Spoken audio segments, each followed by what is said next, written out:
샬롬.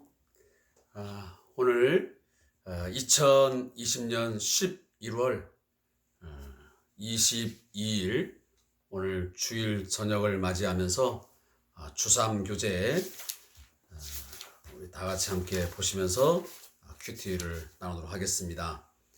106페이지를 함께 보시면 되겠습니다. 토요일 것을 진행하지 못해서 토요일 것과 주일 것을 함께 겸하여 드리겠습니다. 대신 찬송가는 토요일 것 찬송가 370장 주 안인 나에게 라는 찬양을 들으시면서 예배하겠습니다.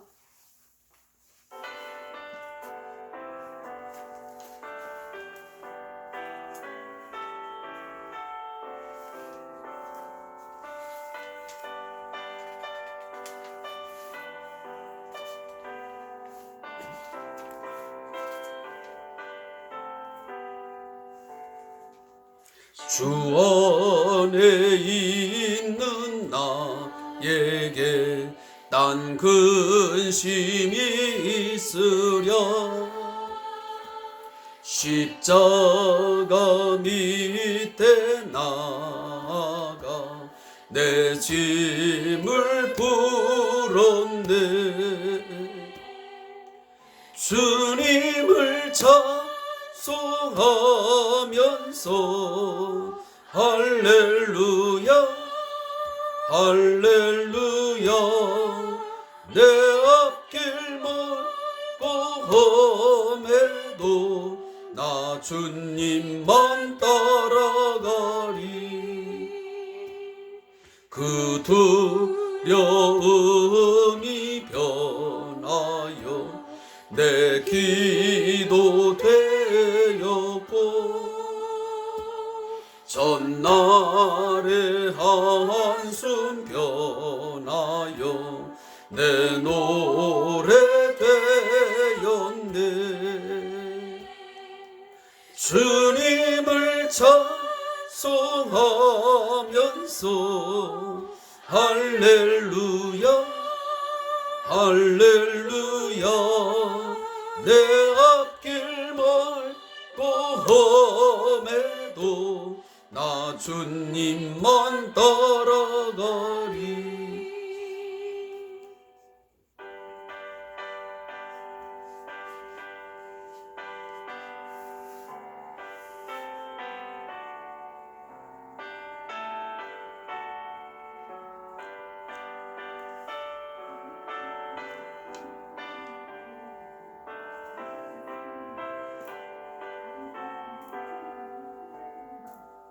내 주는 자비하셔서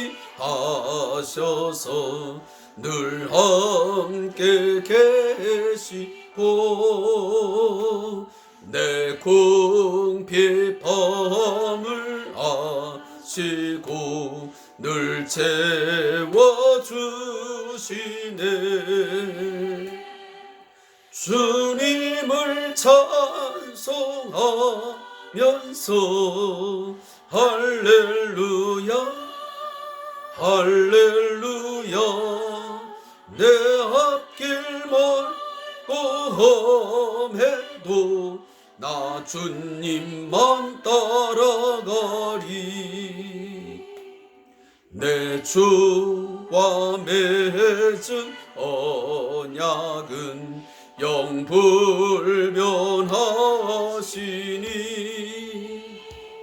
그 나라 가기까지는 늘 보호하시네. 아멘. 주님을 찬송하면서 할렐루야 할렐루야. 내 앞길 멀고 험해도 나 주님만 따라가리.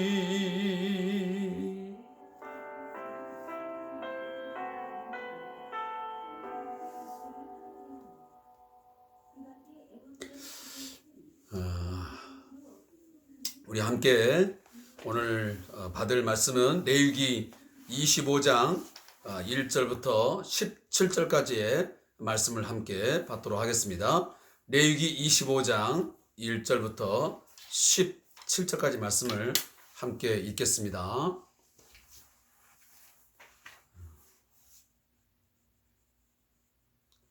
우리 함께 같이 1절부터 7절까지 말씀은 안식년의 규례라 해서 21일 말씀의 분량이고요. 8절부터 17절까지는 희년의 규례, 그래서 20일 오늘 주일에 해당되는 부분입니다. 우리 함께 말씀을 읽기 시작하겠습니다. 시작. 여호와께서 시내산에서 모세에게 말씀하여 이르시되 이스라엘 자손에게 말하 이르라. 너희는 내가 너희에게 주는 땅에 들어간 후에 그 땅으로 여호와 앞에 안식하게 하라. 너는 6년 동안 그 밭에 파종하며 6년 동안 그 포도원을 가꾸어 그 소출을 거둘 것이나 7째 해에는 그 땅이 쉬어 안식하게 할지니 여호와께 대한 안식이라. 너는 그 밭에 파종하거나 포도원을 가꾸지 말며 네가 거둔 후에 자라난 것을 거두지 말고 가꾸지 아니한 포도나무가 맺은 열매를 거두지 말라. 이는 땅의 안식년임이니라. 안식년의 소출은 너희가 먹을 것이니 너와 내 남종과 내 여종과 내 품꾼과 너와 함께 거류한 자들과 내 가축과 내 땅에 있는 들짐승들이 다 그 소출로 먹을 것을 삼을지니라. 아멘. 자, 8절 말씀입니다. 너는 7 안식년을 계수할지니 이는 7년이 7번인즉 안식년 7번 동안 곧 49년이라. 7째 달 열흘날은 속주일이니 너는 뿔 나팔 소리를 내되 전국에서 뿔 나팔을 크게 불지며 너희는 50년째 해를 거룩하게 하여 그 땅에 있는 모든 주민을 위하여 자유를 공포하라. 이 해는 너희에게 희년이니 너희는 각각 자기의 소유주로 돌아가며 각각 자기의 가족에게로 돌아갈지며 그 50년째 해는 너희의 희년이니 너희는 파종하지 말며 스스로 난 것을 거두지 말며 가꾸지 아니한 포도를 거두지 말라. 이는 희년이니 너희에게 거룩함이니라. 너희는 밭의 소출을 먹으리라. 이 희년에는 너희가 각기 자기의 소유주로 갈지라. 내 이웃에게 팔든지 내 이웃의 손에서 사거든 각각 너희 각 사람은 그의 형제를 속이지 말라. 그 희년의 후의 연수를 따라서 너는 이웃에게서 살 것이요 그도 소출을 얻을 연수를 따라서 내게 팔 것인즉 연수가 많으면 너는 그것의 값을 많이 매기고 연수가 적으면 너는 그것의 값을 적게 매길지니 곧 그가 소출의 다소를 따라서 내게 팔 것이라. 너희 각 사람은 자기 이웃을 속이지 말고 내 하나님을 경외하라. 나는 너희의 하나님 여호와이니라. 아멘. 자, 오늘 주어진 말씀 레위기 25장 1절부터 7절 그리고 8절부터 17절 이 두 단락을 우리 잠깐 동안 함께 나누도록 하겠습니다. 이 내용들은 주로 본문 요약의 메시지와 또 뒤에 있는 저자의 묵상을 중점적으로 다루면서 오늘 함께 이 말씀을 진행하도록 하겠습니다. 먼저 1절부터 7절까지의 말씀의 이 본문 요약을 한 내용을 보면 본문은 이스라엘이 가나안 땅에 들어가서 해야 할 토지의 안식년에 관한 규례이다. 안식년은 6년째 가을 곧 종교력 7월에 시작되어 이듬해 가을까지이다. 사람이 엿새 동안 일하고 7째 안식을 취하듯 이 땅도 6년 동안 경작하고 7년째는 휴경해야 함을 규례로 정하고 있다. 자, 오늘 말씀을 함께 이제 읽게 되었는데 중요한 패턴이 하나 있습니다. 우리가 앞전에는 안식일의 규례를 공부한 적이 있습니다. 안식일은 6일 동안은 힘써 노동을 하고 일하지만 7째 날은 반드시 여호와께서 안식하셨은즉 너희도 안식해야 된다고 하나님께서 거듭 명령하셨습니다. 그래서 이스라엘 백성들은 반드시 7째 날이 되면 모두가 다 모든 노동을 멈추고 하나님께서 창조하신 그 창조주 하나님을 기억하고, 그리고 자기들을 저 애굽 땅에서 구원하여 이 아름다운 땅을 주시고 그리고 자유를 주신 하나님을 찬양하며 기억하는 소중한 날로 바로 안식일을 지켜왔습니다. 그 안식일을 범하거나 그 안식일을 준수하지 않는 자는 그 회중에서, 그 여호와의 백성 중에서 다시 말하면 퇴출되는, 끊어버리는 그러한 하나님의 징계가 주어졌습니다. 자, 그리고 오늘 레위기 25장에 보니까 안식년이 나오고 있습니다. 이 안식년은 금방 제가 읽었지만 6년째 가을, 곧 종교력 7월에 시작해서 이듬해 가을까지 1년 동안을 지켜야 됐습니다. 6년 동안은 열심히 그 땅에 씨앗을 뿌리고 파종을 하여서 가꾸어 소출을 얻어서 하나님 앞에 제사를 드리고 감사절을 지키면서 했지만 7년째가 되는 해에는 반드시 모든 노동을 멈추겠습니다. 파종에서는 안 됐습니다. 그리고 포도원도 가꾸어서는 안 됐습니다. 그리고 그 땅이 쉼을 얻게 했던 것이죠. 그래서 오늘 3절 말씀에 또 4절 말씀에 이렇게 말하는, 너는 6년 동안 그 밭에 파종하며 6년 동안 그 포도원을 가꾸어 소출을 거둘 것이나 7째 해는 그 땅에 쉬어 안식하게 할지니 여호와께 대한 안식이라. 너는 그 밭에 파종하거나 포도원을 가꾸지 말며 그랬습니다. 모든 노동을 쉬어서 그 땅에 휴식을 주는 것입니다. 이것은 우리에게 의미를 던져주고 있습니다. 이것은 저자의 묵상을 제가 읽으면서 이 내용을 대신하겠습니다. 하나님이 이스라엘 백성에게 주신 안식년은 엄밀히 보면 인간보다도 땅을 위한 휴식 제도이다. 안식년을 통해 땅의 소출을 인간의 노력이 아닌 하나님이 주신 것으로 믿게 하기 위한 것이다. 그리고 안식년 제도에는 더욱 많은 것을 축적하고 가지려는 인간의 욕망을 절제하기 위한 하나님의 뜻이 들어있다. 이것을 안식년을 통해 잠시 쉬고 그 시간에 하나님의 은혜로 살아감을 경험하는 데 목적이 있다. 휴식을 통해 자신에게 주신 소출이 땅이나 인간의 노력이 아닌 하나님이 주신 것임을 알고 감사해야 한다. 아울러 땅도 휴경을 가짐으로 인간이 자연을 관리하는 창조 질서와 자연 보존의 의미도 들어있다.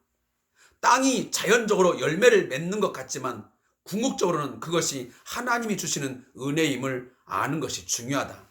그렇지 못하면 자연에게 인간이 지배당하여 어리석음에 빠질 수 있다.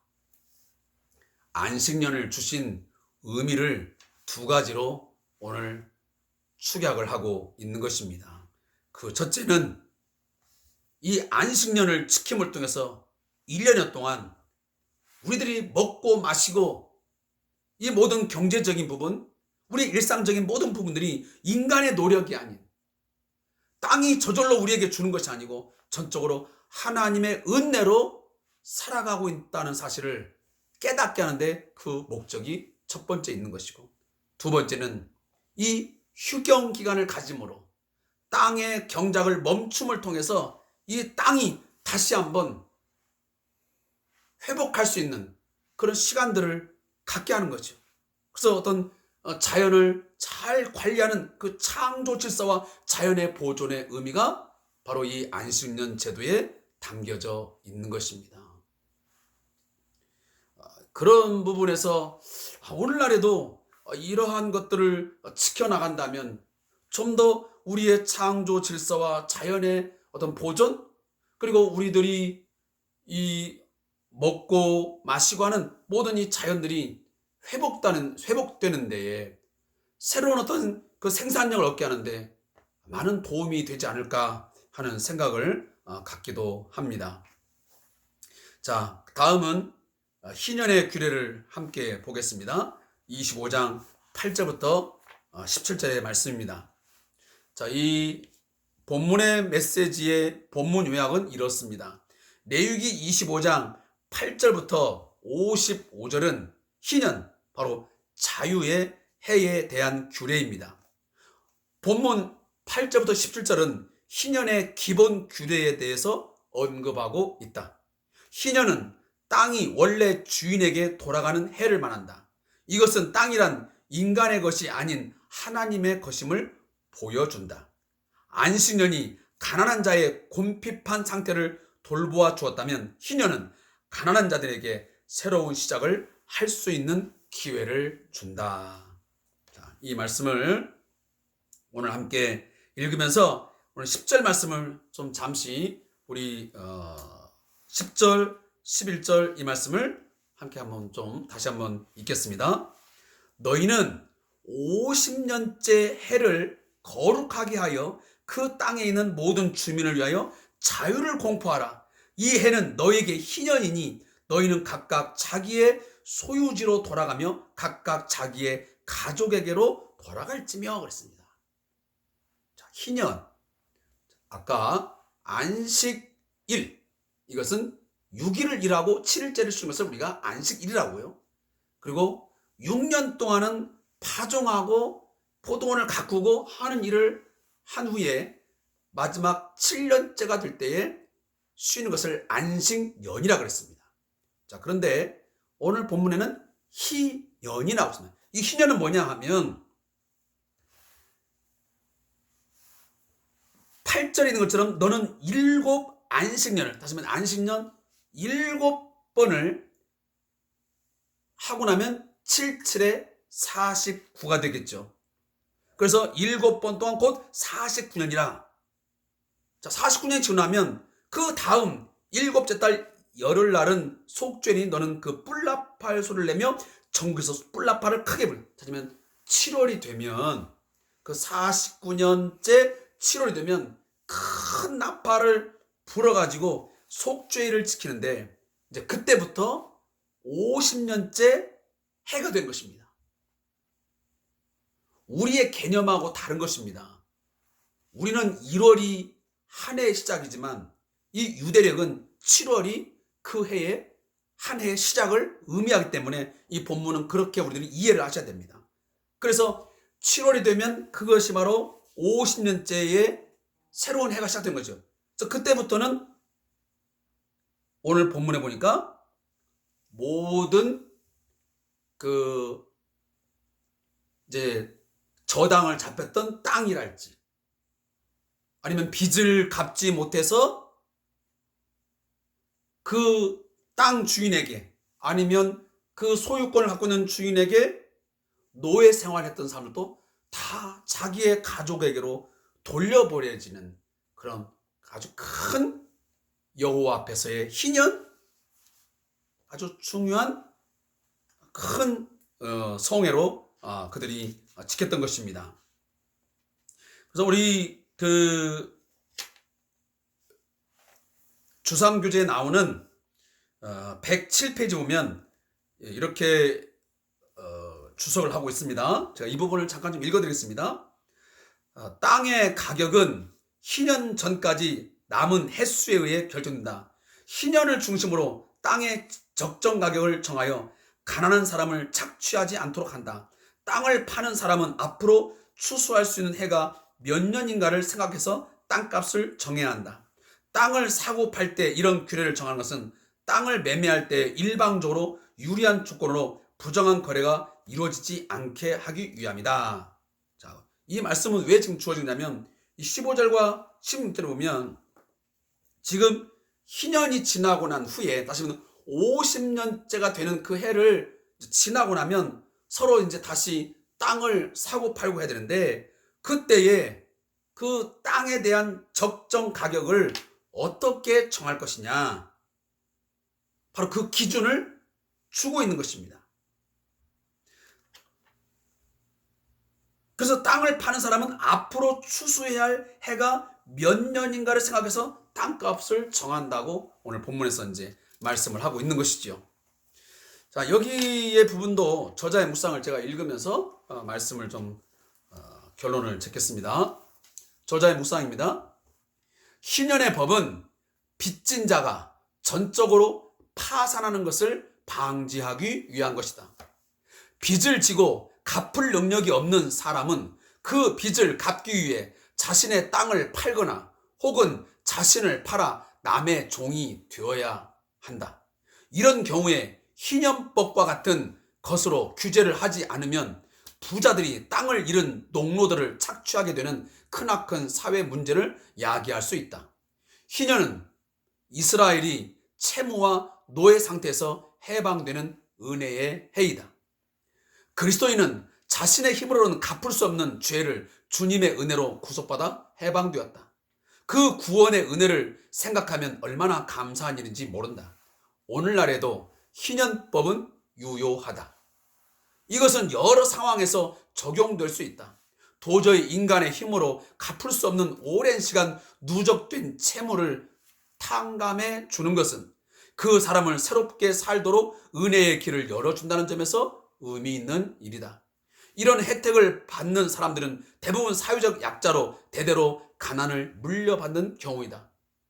소외된 사람을 세워주고 사회적 통합을 이루는 희년 정신은 오늘날에도 필요하다. 자, 오늘날도 우리들이 그 신용회복위원회를 통해서 이처럼 사람의 힘으로는 도무지 그 채무를 이제 감당할 수 없을 때에 법적인 테두리 안에서 그 약자를 보호해주는 그런 제도가 있지 않습니까? 그래서 그 사람이 다시 한번 새로운 삶을 향하여 시작할 수 있도록 어떤 계기를 마련해주는 제도로서 그런 신용회복위원회 제도가 현존하고 있습니다. 이런 법적 이런 제도가 사회적으로 있는 것도 중요하지만 더욱이 우리 그리스도인에게는 그러한 삶에 대한 또 우리 이웃에 대한 배려가 어느 누구라도 우선돼야 되고 우리에게 소중한 정신으로 남아 있어야 되지 않나는 생각을 갖습니다. 바로 이 구약의 이 이스라엘 백성들의 그 삶 속에 새로운 땅, 이 가나안 땅에 정착하여 살고 있지만 바로 그들 가운데 이 채무 때문에 고통하며 또 괴로워하는 삶이 다 무너져버린 그러한 가난한 이웃들이 꽤 많았던 것 같습니다. 바로 그들에게 새로운 삶을 주시기 위해서 이런 사회적인 큰 문제를 하나님께서 해결하시기 위해서 바로 희년의 제도를, 이 법을 주셨던 것입니다. 아무쪼록 오늘 이 시대가 아무리 힘들고 어렵지만 이 희년의 이 정신을, 근본 취지를 잘 살려서 오늘 우리 주변에 누적된 채무로 인하여 어떤 힘겨운 삶 속에서 인간의 힘으로는 도저히 일어날 수 없고 뭔가 해결할 수 없는 사람이 있을 때에 그들에게, 우리에게 도움의 손길을 펴고 그들을 배려하고 그들을 붙들어주고 그들과 함께 살아가는 어떤 사회적인 통합 그리고 연대성을 회복하는 것은 우리 그리스도인들에게 그 무엇보다도 우선돼야 되는 아주 소중한 희년의 정신이라고 생각이 되어집니다. 왜냐하면 우리도 우리 힘으로 감당할 수 없는 많은 죄들을, 그 죄에 대한 채무를, 그리고 우리가 죄의 노예가 됐을 때에 우리가 하나님의 은혜로 예수님께서 자신의 몸을 버리심으로 그 핏값을 지불하심으로 우리가 구속 곧 죄사함을 얻었고 해방되었습니다. 바로 그런 부분들을 생각한다면 우리가 내 이웃을 향하여 내 이웃을 내 몸같이 사랑하여 사회적 약자들을 위하여 손을 펴는 것은 그 정신을 이어가는데 또 그 주님의 삶을 적용하는데 매우 귀한 말씀이라고 생각이 되어집니다. 함께 기도하겠습니다. 하나님 아버지, 오늘 안식년의 제도와 또 희년의 이 규례를 통해서 오늘 우리들이 우리의 사회 가운데서 특별히 우리 교회 공동체가 더불어 살아가면서 하나님의 백성으로서의 삶을 살아가면서 이 사회 속에서 어떠한 삶의 자세를 가지고 살아가야 되는지 깨닫게 해주신 것을 감사합니다. 구약의 이스라엘 백성들처럼 이 문자적으로 희년을 또 안식년을 지켜가고 있지는 않지만 이 안식년과 희년의 목적, 그 정신을 다시 재해석하고 이것들을 우리의 삶 속에서 오늘 우리 현대의 이 그리스도인들에게 우리의 삶 속에서 어떻게 적용할 것인지 실천할 것인지 고민하면서 구체적으로 실행할 수 있는 저희 교회 공동체가 되게 하여 주옵소서. 그래서 우리 그리스도인들로 말미암아 우리 그리스도인들이 살아가는 모든 삶의 그 영역을 통해서 이 말씀이 이 정신이 실현됨을 통하여 대한민국 이 땅에서 뭔가 선구자적인 역할을 많은 밑잔들이 우리로 하여금 하나님의 나라의 삶이 무엇인지를 보여줄 수 있도록 하나님 역사해 주시옵소서. 아멘. 감사함 예수님의 이름으로 기도합니다. 아멘. 오늘도 하나님의 말씀을 함께 묵상하는데 참여해 주신 성도에게 진심으로 감사의 말씀을 드리고 또 오늘 주일날 가스펠 프로젝트와 또 주삼교제가 동시에 올라가기 때문에 여러분들이 좀 힘들 수는 있습니다. 그렇지만 오늘 주일날은 우리들이 편히 물론 쉼의 안식의 의미도 있겠지만 하나님 말씀을 집중적으로 우리가 묵상하고 이 말씀을 가지고 고민하고 이 말씀을 통해서 우리의 또 한 주간의 삶을 계획하는 것은 어떤 시간보다도 소중하고 귀한 시간입니다. 값진 시간입니다. 이 소중한 시간을 허비하지 말고 잘 지켜나갈 수 있기를 바라겠습니다. 고맙습니다.